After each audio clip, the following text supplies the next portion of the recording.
इस वीडियो में हम बात करेंगे TYBCOM semester 5 distance open learning university of Mumbai का बिजनेस इकोनॉमिक्स पेपर 5 के इम्पॉर्टेंट क्वेश्चंस। मैंने कुछ इम्पॉर्टेंट क्वेश्चंस लिस्ट डाउन किए हैं, तो इस वीडियो में डिटेल में हम डिस्कस करेंगे और किस तरीके से आपको पढ़ना है, कौन से चैप्टर्स आप ऑप्शन में डाल सकते हो, सारी चीज़ें इस वीडियो में हम डिटेल में डिस्कस करेंगे। आप एक दिन पढ़ाई करके भी कैसे पास हो सकते हैं वो भी हम डिस्कस करेंगे, ठीक है, विथ प्रूफ के साथ। ओके। और इसके लेक्चर्स आपको कहाँ से मिलेंगे इकोनॉमिक्स के, वो भी मैं जो है डिस्क्रिप्शन में प्ले लिस्ट बना के शेयर कर दूंगा, ठीक है। वहाँ से जाके आप सारे लेक्चर्स सुन सकते हो, जो भी आपको इंपॉर्टेंट क्वेश्चंस के जो भी डाउट्स रहेंगे, ठीक है। सबसे पहले हम लोग सिलेबस देख लेते हैं। अब देखिए, सिलेबस का ही मेन समझना बहुत ज़रूरी है, ठीक है। ये जो सिलेबस है, मॉड्यूल्स और यूनिट जिसको हम लोग बोलते हैं, टोटल ये फर्स्ट यूनिट है, ये सेकंड यूनिट है, ये थर्ड यूनिट है और ये फोर्थ यूनिट, ठीक है। आपको दिख रहा है यूनिट, 4 यूनिट, ओके। अब हर यूनिट में क्या सब पढ़ना ज़रूरी है क्या, तो मैं बोलूँगा नो, बिग नो।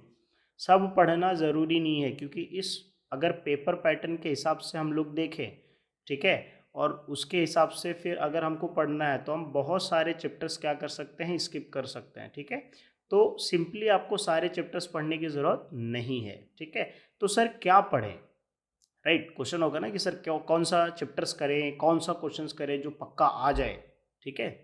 तो वो सारे टॉपिक्स कैसे हमको पता चलेंगे। देखिए, आपका जो क्वेश्चन होगा, जैसे क्वेश्चन नंबर, ये यूनिट 1 है, यहाँ से आपका क्वेश्चन नंबर 2 पूछेगा। क्यों सर, क्योंकि जो क्वेश्चन नंबर 1 होगा वो होगा ऑब्जेक्टिव्स।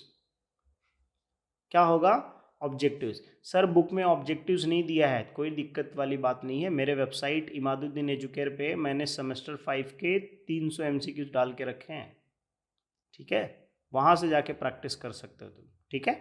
और मैं PDF भी प्रोवाइड कर दूंगा, ठीक है, लिंक प्रोवाइड कर दूंगा, वहाँ से जो है जाके आप पढ़ाई कर सकते हैं, ठीक है।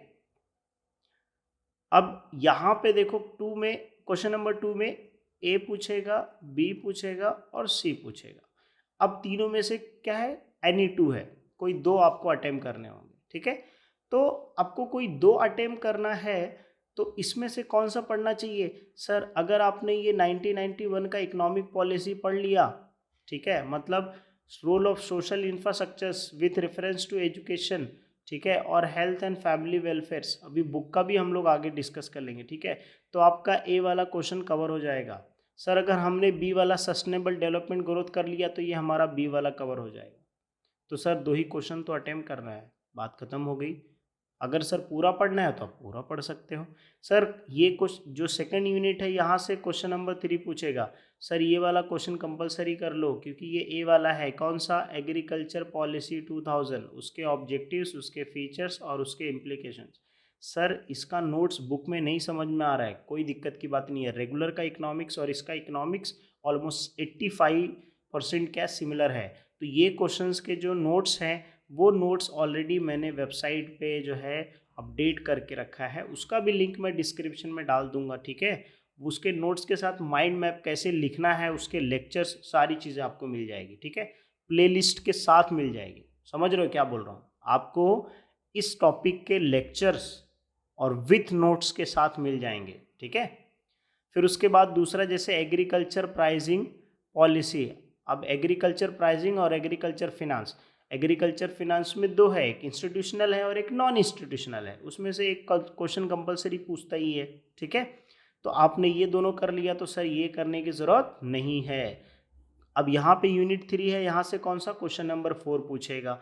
तो सर अगर आपने ये एग्रीकल्चर कंपटीशन एक 2003 अगर आपने कर लिया है, तो फिर आपका A वाला क्वेश्चन कंप्लीट हो जाएगा।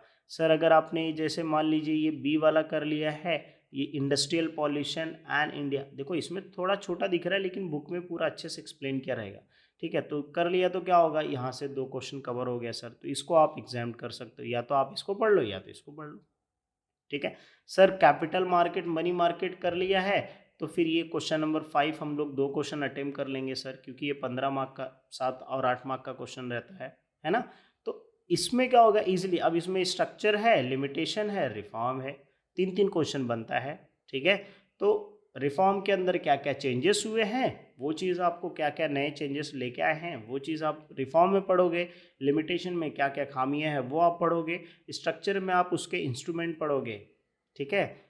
जो मनी का लेंडिंग एंड बोरोइंग होता है फाइनेंशियल मार्केट में, 1 साल के लिए तक का होता है, 1 दिन से 1 साल के लिए होता है, तो वो मनी मार्केट होता है। कैपिटल मार्केट में पैसे का लेन देन लॉन्ग टर्म के लिए किया जाता है, तो वो उसके स्ट्रक्चर होते हैं। पैसे का लेन देन किससे होता है, सिक्योरिटीज़ होता है। तो जो स्ट्रक्चर में पढ़ोगे आप सिक्योरिटीज़ पढ़ोगे। मनी मार्केट के अंदर जैसे ट्रेजरी बिल रहेगा, कॉमर्शियल पेपर रहेगा, कॉमर्शियल डिपॉजिट रहेगा, है ना। ये सब किसके हैं, मनी मार्केट के स्ट्रक्चर है। कैपिटल मार्केट के स्ट्रक्चर्स कौन आएंगे, कॉमर्शियल बैंक्स आते हैं, ठीक है, गवर्नमेंट्स आता है ना।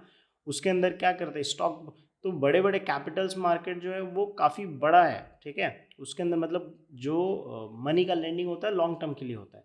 तो इसके भी आपको डिटेल्स में लेक्चर्स मिल जाएंगे भाई, कोई दिक्कत की बात नहीं है। आप चुपचाप आराम से बैठ के जो है अभी से आप स्टडी स्टार्ट करो, रात में पढ़ लो, कल सुबह तक पढ़ लो तो भी कवर हो जाएगा। सर 2 यूनिट के 4 वीडियोस है, मतलब 1 यूनिट के 2 वीडियो है, एक क्वेश्चन के ऊपर 2 क्वेश्चन के ऊपर एक वीडियो है, आधे आधे घंटे का। सर आपने 4 घंटा वीडियो देख लिया, मतलब 1 यूनिट खत्म कर दिया, ठीक है। अब क्वेश्चन किस तरीके से पूछे जाएंगे, अब मान लीजिए जैसे न्यू इकोनॉमिक पॉलिसी है, तो उसके ऊपर इस तरीके से क्वेश्चन पूछा जा सकता है कि भाई what is liberalisation, explain the different measures undertaken to liberalise. अगर social infrastructures related to health, explain the role of social infrastructures.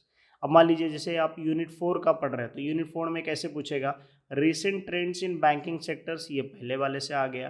फिर दूसरा वाला explain the various money market instrument, तो सर ये जो इंस्ट्रूमेंट है मतलब ये स्ट्रक्चर पूछा है। Sir role of SEBI in development of capital market, तो सर इसमें जो है कैपिटल मार्केट का स्ट्रक्चर आ गया, ठीक है। तो ये क्वेश्चंस अगर आपने कर लिया तो आपके सारे हिसाब मतलब इस टाइप के क्वेश्चंस पूछे जाएंगे। सिमिलर क्वेश्चंस नहीं पूछा जाएगा, ठीक है, सिर्फ जस्ट टू शो यू कि किस टाइप का क्वेश्चन। अब जैसे मान लीजिए ये आपने जो है सेकेंड ये वाला यूनिट थर्ड वाला किया, तो ये क्वेश्चन नंबर 4 में, तो question number bring out the competition, यहाँ पे 2002 है, इधर पे 2003 है, तो 2003 वाला पूछा जा सकता है ना। एमएसएमई का देख लो, मीडियम एंड स्मॉल एंटरप्राइज, देखो यहाँ पे क्वेश्चन कवर हो गया, है ना। तो इस तरीके से क्या हो जाएगा, आपके एग्जामिनेशन में क्वेश्चन पूछे जाएंगे, ठीक है। अब यहाँ पे कुछ क्वेश्चन दिए हैं, ये रेगुलर के क्वेश्चंस है, ठीक है। तो आपके सिर्फ ये क्वेश्चन दिया गया सिर्फ और सिर्फ आपको समझने के लिए, ठीक है, कि इस टाइप के क्वेश्चंस पूछे जा सकते हैं, ठीक है, इस सारे मॉडल से। अब हम लोग क्या करते हैं, आपके बुक्स में से देखते हैं कि जो सिलेबस है उसमें कौन कौन से टॉपिक्स दिए हैं और क्वेश्चन कैसे पूछे जाएंगे, ठीक है, ताकि आपका पूरा एकदम अच्छे से क्लियर हो जाए, ठीक है। चलो अब हम लोग क्या करते हैं, देख लेते हैं जो आपका TYBCOM सेमेस्टर 5 का ये जो बिजनेस इकोनॉमिक्स पेपर है, micro economics aspect of India, ठीक है, वो हम लोग देख लेते हैं यहाँ पे। अब इसके अंदर पहला चैप्टर है, फर्स्ट डायरेक्ट हम लोग चैप्टर वाइज जाते हैं, उसमें कितने सारे टॉपिक्स दें। जैसे देखो पहला चैप्टर है माइक्रो, जिसमें न्यू इकोनॉमिक पॉलिसी दिया गया है, सोशल इंफ्रास्ट्रक्चर दिया है, सस्टेनेबल डेवलपमेंट है, मेक इन इंडिया, ठीक है, स्किल ट्रेनिंग, ये सब एक ही चैप्टर में दे दिया गया, ठीक है।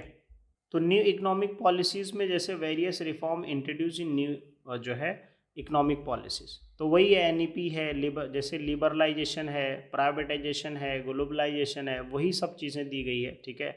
और इसका एक सिंप्लीफिकेशन में नोट्स जो है, अब देखो बुक से भी आप रेफ़र कर सकते हो कि बुक्स में आपको शॉर्ट दिया है, ठीक है, रेगुलर में बहुत ज़्यादा एक्स्ट्रा एक्सप्लेनेशन दिया है, तो आप ये बुक से रेफ़र कर लो, इसके अंदर लिबर कैसे है। अच्छा हाँ, इसके जो लेक्चर्स होंगे वो लेक्चर्स देखिए, ये इन्फो एंडलेस है, देख लो आप एक बार, और ये आपको यूट्यूब पे सर्च करना है, यहाँ पे देखो सेमेस्टर 5, ठीक है।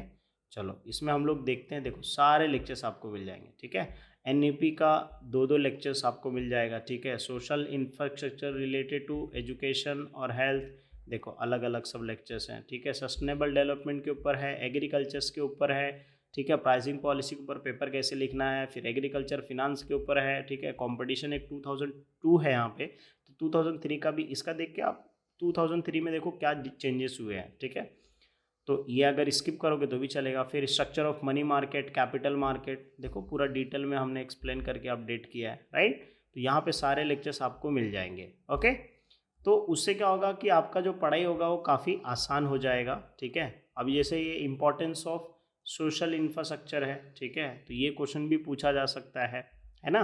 तो कैसे है कि आप जो पढ़ाई करोगे, अब उसके लेक्चर्स जो है सारी चीज़ें अवेलेबल है, ठीक है। अभी हेल्थ और एजुकेशन में सिर्फ ये है कि पॉलिसीज़ दिया गया है, वो पॉलिसीज़ हमको याद रखना है, ठीक है, तो इसको हमको ईजिली समझ में आ जाएगा, ठीक है। अभी मेक इन इंडिया जो है और स्किल डेवलपमेंट प्रोग्राम, ये कैसे है कि भाई शॉर्ट नोट्स वाले क्वेश्चन है, जो शॉर्ट नोट पूछा जा सकता है, ठीक है, क्वेश्चन नंबर 6 में। तो है तो रेगुलर वाला पोर्शन, सिर्फ इसमें क्या है थोड़ा कम दे दिया है, क्योंकि मैं खुद देखा हूँ ना, जैसे अब देखो ये explain briefly economic what is globalisation, मैंने क्वेश्चन जो दिखाया था वो लिबरलाइजेशन का बताया था, यहाँ पे ग्लोबलाइजेशन का पूछ लिया है। इंपॉर्टेंट जैसा मैंने बताया इंफ्रास्ट्रक्चर्स, ये सब क्वेश्चन जो है आप प्रैक्टिस कर सकते हो, ठीक है, ये सारे क्वेश्चंस जो है प्रैक्टिस करो, ठीक है। और ये ऐसा लग रहा है बहुत ज़्यादा है सर क्वेश्चन, नहीं सर, एक थोड़ा सा एक बार आप वीडियो लेक्चर्स देख लोगे ना, आपको पूरा अच्छे समझ में आ जाएगा, ठीक है, विथ नोट्स के साथ ही। माधुद्दीन एजुकेयर पे नोट्स भी मैं लिंक डिस्क्रिप्शन में डाल दूंगा, ठीक है। अब देखो फॉरेन डायरेक्ट इन्वेस्टमेंट का अलग से मतलब दूसरा यूनिट है, ये थोड़ा सा नया है रेगुलर के हिसाब से, है तो रेगुलर कॉलेज में ही है इकोनॉमिक्स का, बिजनेस इकोनॉमिक्स में, लेकिन ये थोड़ा अलग से दिया है, इसके लिए मैंने बोला 85% ऑलमोस्ट सिमिलर है, ठीक है। एमएनसीज के बारे में आप पढ़ सकते हो, जो 12th में और 11th में भी दिया गया था, है ना। तो क्या है कि ये जो रेगुलर पोर्शन है और जो डिस्टेंस का पोर्शन है थोड़ा सा डिफरेंट है, बट है तो आप इजीली पढ़, जैसे एक्सप्लेन है में रोल ऑफ एमएनसीज है, ठीक है, various advantages and disadvantages for direct जो है इन्वेस्टमेंट, दैट इज एफडीआई, ठीक है, write on foreign investment promotion board, ठीक है।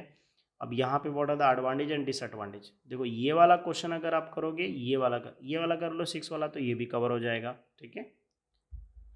तो इस तरीके से जो आपको पढ़ाई करना है, आप जैसे मान लीजिए कौन सा सेकेंड मॉड्यूल का आ जाओ, तो इसमें क्या पूछा है, एग्रीकल्चर पॉलिसी 2000, ठीक है, एग्रीकल्चर प्राइसिंग, देखो एग्रीकल्चर प्राइसिंग के अंदर रहेगा और पॉलिसीज, देखो ये कौन सा क्वेश्चन है, ऑब्जेक्टिव्स क्या है इसके, फिर उसके बाद मेन फीचर्स यहाँ पे दिया है, ठीक है। तो ये सारे ऐसे क्वेश्चंस, इम्प्लीकेशन दिया है जिसमें जो है अलग अलग टाइप्स के, इसमें तो ज़्यादा डिटेल में एक्सप्लेन नहीं किया है, अगर आप यही पढ़ना चाहते हो तो यही पढ़ लीजिएगा। रेगुलर कॉलेज में ऐसे 3 दिया है, जैसे एडमिनिस्ट्रेटिव प्राइस है, फिर उसके अलावा अलग से उसमें 3 अलग अलग एमएसपी है, मिनिमम सपोर्ट प्राइस है, तो उसके अलग अलग टॉपिक दिए हैं। अब जैसे फीचर्स है किसके, एग्रीकल्चर प्राइसिंग के, ठीक है। तो इसमें थोड़ा सा शॉर्ट में दिया है, तो मेरे हिसाब से आप लेक्चर्स देख लोगे, उसके पॉइंट डिफरेंट है और इसके पॉइंट डिफरेंट है, बट समझने के लिए जो है आपको लेक्चर्स जो सिमिलर है वो लेक्चर्स आप सुन सकते हो, ठीक है। फिर एग्रीकल्चर फिनांस में 2 है, एक इंस्टीट्यूशनल होना चाहिए और एक नॉन इंस्टीट्यूशनल होना चाहिए, देखो यहाँ पे लिखा है सोर्स ऑफ एग्रीकल्चर फिनांस, ये तो सिमिलर है, तो भाई वीडियो देख के समझ में आ सकता है, ठीक है, इसके भी पॉइंट लिख सकते हो, उसके भी पॉइंट लिख सकते हो, कोई प्रॉब्लम नहीं, ठीक है।